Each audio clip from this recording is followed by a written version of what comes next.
mengikuti saran dari teman-teman di ini di chat saya pakai kopiah biar kayak Pak Kordiv dan Pak TA. Oke. Ini kayaknya honornya nambah karena pakai kopiah ini bebannya. Oke, saya kira dari awal atau sebelum memulai saya ingin menyampaikan disclaimer ya. Jadi saya belum selesai melakukan kajian terhadap draftnya ini. Tadi terakhir ini baru nyampe pasal 500, itu pun proofreading gitu, quick reading gitu. Jadi saya belum sampai ke ketentuan pidana. Ya. Tetapi secara umum memang cukup banyak hal-hal baru yang yang dimunculkan dalam draft per 6 Mei ya yang kemarin di-share itu. Nggak tahu itu draftnya versi siapa gitu ya.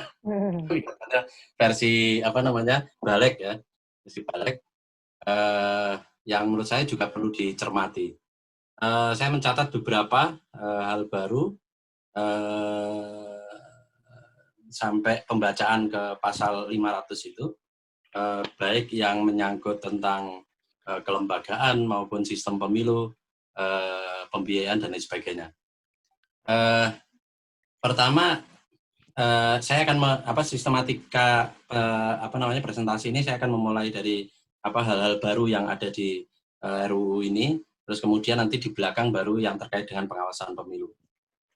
Yang pertama terkait dengan hal barunya itu terkait dengan sistem pendapilan. Jadi sistem pendapilan ini ada norma baru di pasal 7 yang menurut saya sangat menarik, yang mengatur bahwasannya penataan dapil itu dilakukan mengikuti siklus sensus penduduk, jadi 10 tahun sekali. Itu. Ini menurut saya pendekatan yang sangat rasional dan lebih objektif, dan ini masuk juga di dalam naskah akademiknya kemitraan dulu, kemudian terus digaungkan oleh teman-teman SPD gitu ya, Mas Erik dan Mas Agus CS. Tetapi persoalannya norma di pasal 7 ini dikunci lagi di pasal 208 dan ayat 6 dan pasal 238 ayat 5. Penguncian itu dalam bentuk apa? Penguncian itu dalam bentuk pengaturan bahwasannya peta dapil itu dimasukkan dalam lampiran. Jadi ada kontradiksi di situ. Akibatnya apa? Akibatnya pasal 7 ini menjadi dipertanyakan, pasal 7 ini sebenarnya berlaku atau enggak. Karena ada kontradiksi dengan pasal 208 dan pasal 238. Pasal 208 ayat 6 sama pasal 238 ayat 5. Itu nanti silakan dicek. Menurut saya ada baiknya kalau yang pasal 7 ini yang diadvokasi dan didorong secara terus-menerus untuk dijadikan prinsip dasar dalam pengaturan peta dapil. Itu yang pertama. Terus yang kedua, hal yang baru itu pembiayaan penyelenggaraan pemilu ini semuanya ditanggung oleh APBN, baik untuk pemilu lokal maupun nasional. Terus kemudian untuk pendaftaran pemilih. Pendaftaran pemilih ini menurut saya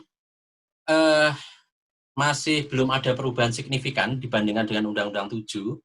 Jadi masih ada dua norma pengaturan yang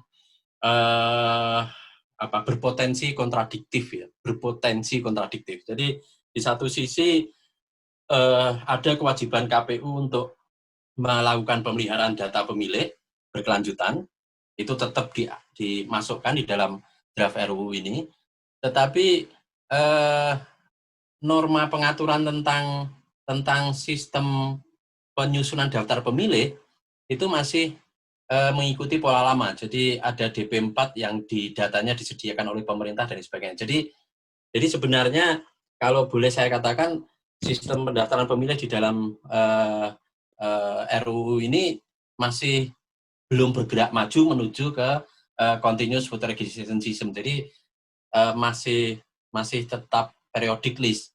Akibatnya apa? Kalau masih tetap periodic list, ya kekacauan masih akan tetap terjadi gitu lah.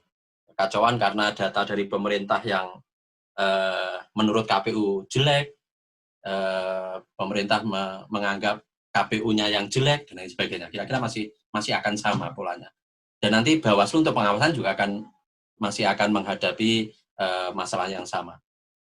Terus yang kedua terkait dengan pendaftaran pemilih, ini menurut saya masih ada masalah juga dengan tidak dimasukkannya kewenangan untuk menetapkan daftar pemilih ini dalam pasal yang mengatur tentang kewenangan KPU. Jadi di pasal-pasal tentang pendaftaran pemilih itu diatur bahwa KPU menetapkan daftar pemilih, tetapi dia tidak dimasukkan di dalam pasal 19 terkait dengan kewenangan KPU. Ini menurut saya menjadi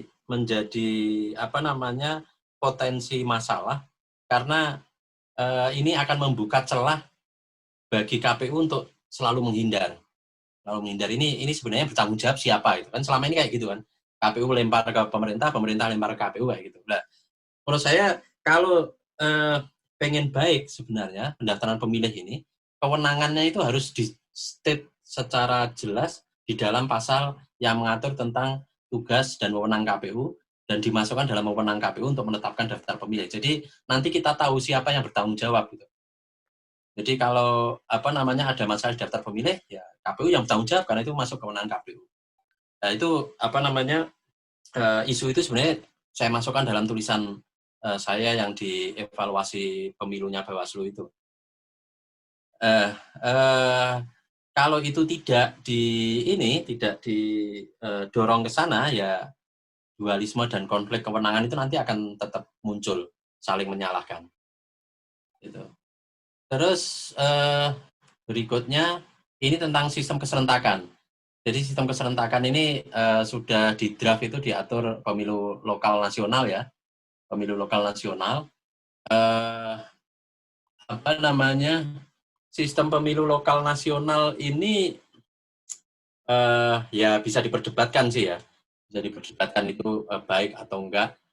Tetapi kalau menurut saya salah satu fungsi pemilu itu kan sebenarnya ada pemilu itu juga bisa berfungsi untuk menjadi sarana masyarakat mengevaluasi kinerja elected officials. Makanya kemudian ada istilah reward atau punishment voting gitu. Jadi suara yang diberikan oleh pemilih tapi dalam rangka memberi reward atau memberi punishment kepada calon atau kepada partai. Nah, kalau model keserentakannya itu lokal nasional, ini sistem reward and punishment voting ini tidak akan bisa jalan karena tidak relevan ketika masyarakat mau memberikan punishment kepada partai tertentu di pemilu yang dianggap gagal dalam pemilu nasional, tapi kemudian punishment-nya diberikan kepada partai atau calon kepala daerah yang dipilih dalam pemilu lokal. Jadi menurut saya ada persoalan di situ. Kalau saya sih sebenarnya lebih sepakat pemisahannya itu ya pemilu legislatif sama pemilu eksekutif sebenarnya. Nah, itu relatif lebih match dengan tujuan untuk memberikan ruang kepada rakyat dalam mengevaluasi kinerja elected official. Ya, sistem keserentakan pemilu lokal nasional kemudian waktunya 2,5 tahun atau 3 tahun itu selangnya itu juga nanti akan berdampak pada kelembagaan penyelenggara pemilu. Jadi terutama yang ad hoc itu. Jadi kita nanti anggaran untuk rekrutmen juga akan besar gitu ya. Akan besar. Karena kan yang ad hoc itu masa kerjanya kan berapa ya? Sekitar 20 sampai 24 bulan ya. Itu karena tahapan pemilu kan sekitar 18 sampai 20 bulan. Artinya nanti baru rehat 5-6 bulan itu sudah ada rekrutmen baru lagi. Jadi mungkin di sini perlu dipikirkan opsi penyederhanaan sistem seleksi penyelenggara pemilu ad hoc.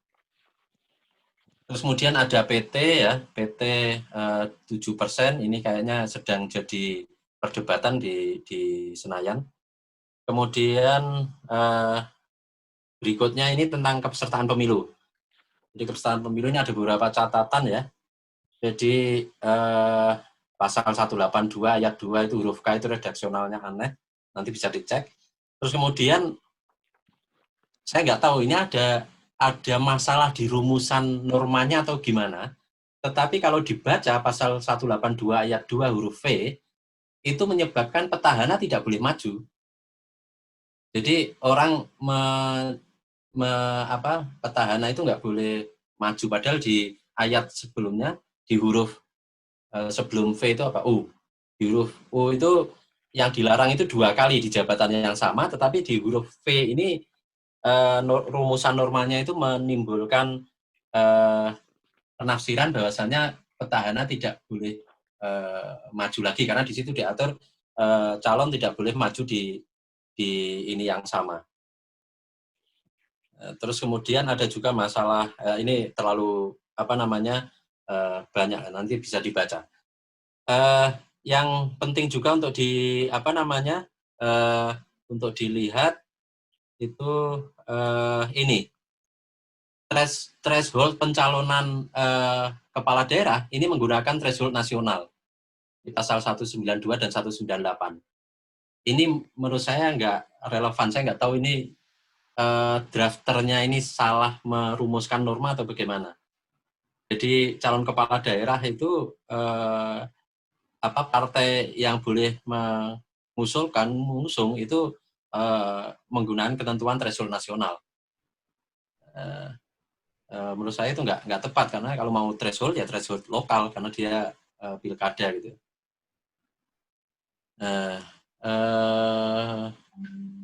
Terus berikutnya ini sistem proporsional tertutup, ini pasal 206.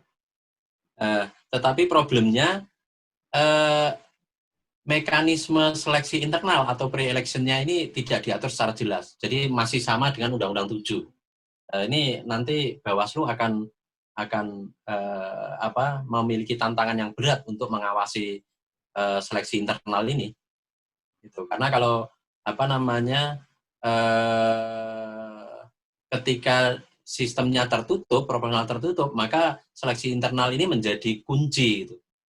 Kalau di Undang-Undang 7 itu sudah ada pengaturan seleksi internal, tapi karena proporsional terbuka, jadi seleksi internal tidak terlalu signifikan lah ini. Artinya diabaikan bisa. Tetapi ketika ini sudah proporsional tertutup, seleksi internal ini menjadi kunci, dan Bawaslu menurut saya perlu mengawasi betul. Tetapi problemnya norma pengaturannya sangat umum sekali dan tidak detail. Parameter-parameter melalui proses yang demokratis itu nggak diterjemahkan secara lengkap gitu ya. Yang berikutnya ini dapil luar negeri, ini sekarang dimasukkan di dapil DKI, bukan DKI 2. Nah, ini saya nggak tahu, karena lampirannya saya nggak dapat, saya nggak tahu ini penyebarannya nanti bagaimana. Mungkin ini juga bisa jadi masalah, apakah disebar di seluruh dapil DKI gitu ya.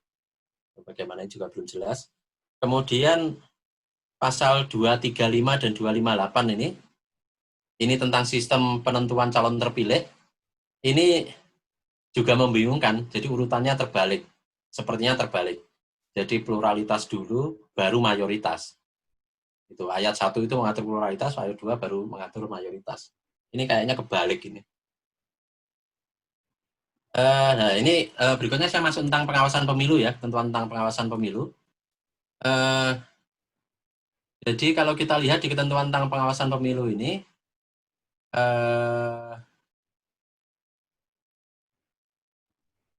salah satu yang penting untuk menjadi catatan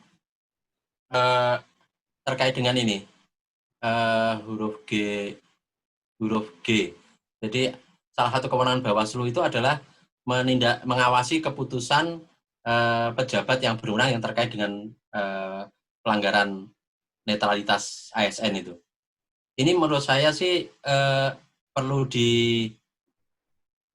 diperbaiki karena apa namanya, berdasarkan pengalaman selama ini terkait dengan netralitas ASN itu yang menindaklanjuti kan KSN, dan KSN itu output mereka itu bukan keputusan tetapi rekomendasi.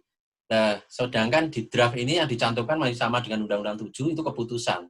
Kalau keputusan itu artinya keputusan dari pejabat apa namanya, pembina kepegawaian (PPK). Jadi konsekuensinya Bawaslu tidak bisa mengawasi apakah rekomendasi KSN itu ditindaklanjuti atau tidak oleh pejabat pembina kepegawaian. Tapi yang diawasi oleh Bawaslu PPK-nya gitu. Nah, itu menurut saya rumusan norma ini perlu ditambah, jadi keputusan dan atau rekomendasi pejabat yang berwenang supaya nanti rekomendasi KSN bisa masuk dalam objek pengawasan Bawaslu. Berikutnya di pasal 111 huruf C. Ini kan ada kewenangan atau tugas Bawaslu untuk mengawasi money politik dan menyelesaikan ini ya, dugaan pelanggaran money politik. Nah, kalau usul saya sih berdasarkan pengalaman Bawaslu yang kemarin apa namanya ternyata juga sedikit banyak sudah bisa menjalankan tugas ini mungkin juga perlu dipertimbangkan untuk diperluas. Jadi tidak hanya money politik tapi juga pelanggaran dana kampanye dan abuse of power. Jadi hal-hal yang terkait dengan pelanggaran yang sangat destruktif di dalam pemilu, yaitu money politik, pelanggaran dana kampanye dan abuse of power, itu diinikan aja ke Bawaslu kewenangan untuk memeriksa dan memutusnya. Jadi menambahkan kewenangan yang diatur dalam Undang-Undang 7 yaitu terkait dengan memeriksa dan memutus money politik. Jadi kalau menurut saya di puas itu. Uh,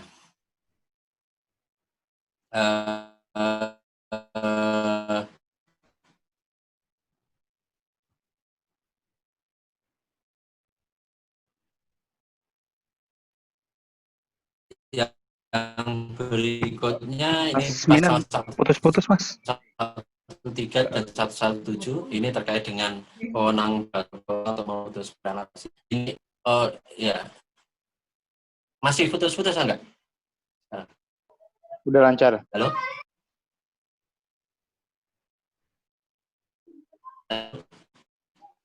Putus-putus lagi maksudnya. Terkait dengan pasal 113 dan 117 ini usul saya sih Bawaslu mengadvokasi agar kewenangan memeriksa dan memutus pelanggaran administrasi ini dimasukkannya di wewenang Bawaslu, jadi tidak dimasukkan di tata cara penindakan. Ini masalah drafting sih ya, masalah drafting. Maksud saya dengan dimasukkan di pasal yang mengatur tentang kewenangan itu apa namanya ketika peraturan itu menjadi lebih kuat daripada sekedar dimasukkan di pasal yang mengatur tentang tata cara penindakan. Berikutnya ini terkait dengan kepesertaan pemilu. Terkait dengan kepesertaan pemilu, ini pasal 282 dan 287 ini membuat pengaturan sebagai implikasi dari pemisahan pemilu lokal dan nasional. Jadi di situ diatur untuk pemilu lokal pendaftaran dilakukan oleh KPU, namun verifikasi dan penetapannya oleh KPU. Saya nggak tahu ini copy paste, kesalahan copy paste atau bagaimana. Tetapi kalau ini bertahan tidak diubah, itu saya kira nanti dampaknya di strategi pengawasan yang harus dibikin olarannya itu dilakukan di tingkat lokal, tetapi proses verifikasi dan penetapannya oleh KPU. Jadi itu nanti apa namanya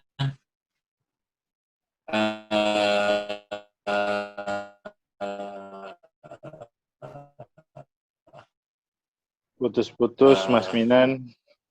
Strategi pengawasannya harus di-adjust. Gitu ya. Eh, Pasal 191 ayat 4. Ini ada apa namanya terkait dengan pendaftaran calon kepala daerah yang apa namanya ada intervensi dari pusat. Gitu. Ini nanti juga Bawaslu perlu antisipasi bagaimana pengawasannya. Terus berikutnya ini terkait dengan kandidasi buying.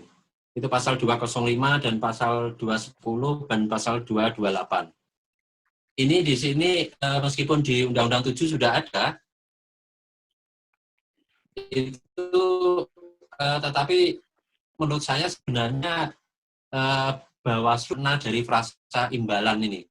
Karena kemarin dalam pemilu 2019 ini jadi masalah kan, ketika kasusnya si siapa namanya, tuduhannya si Jawa Timur DPD yang kemudian siapa namanya, yang tokoh Lanyala. itulah Lanyala itu. Ini kan problemnya di sini. Apa sih apa arti dari imbalan itu? Menurut saya bahwa perlu mengadvokasi agar ini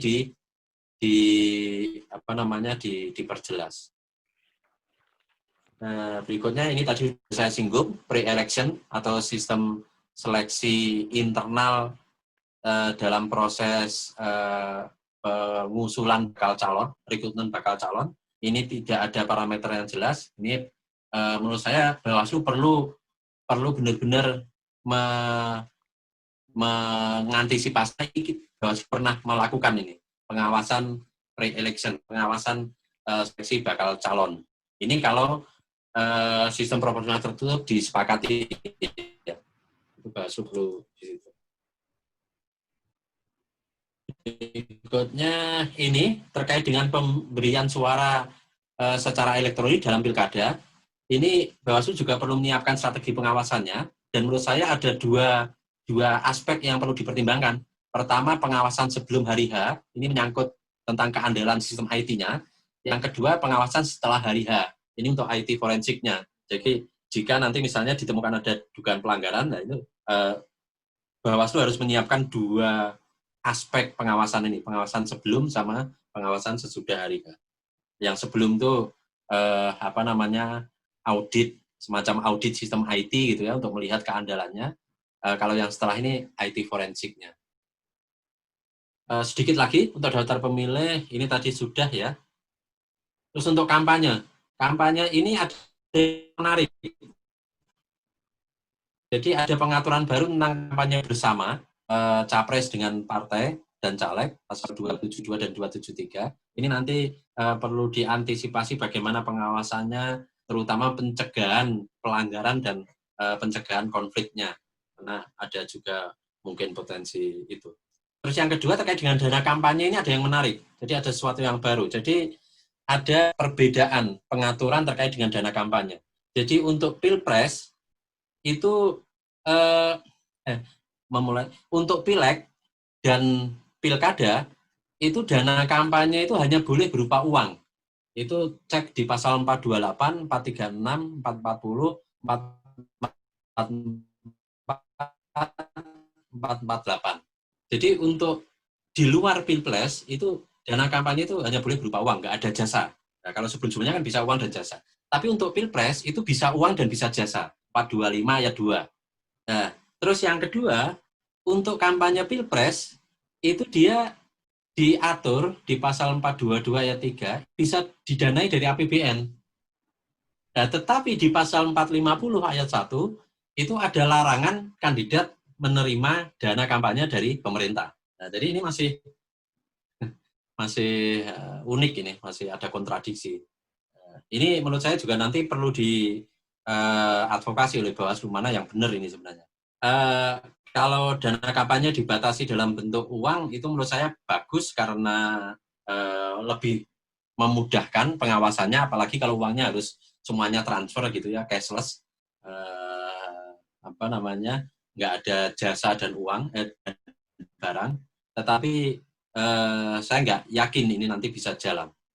Terus yang berikutnya yang bagi terkait dengan kampanye, pasal 462 ini ada norma baru, jadi ada kewajiban Bawaslu untuk melakukan audit dana kampanye.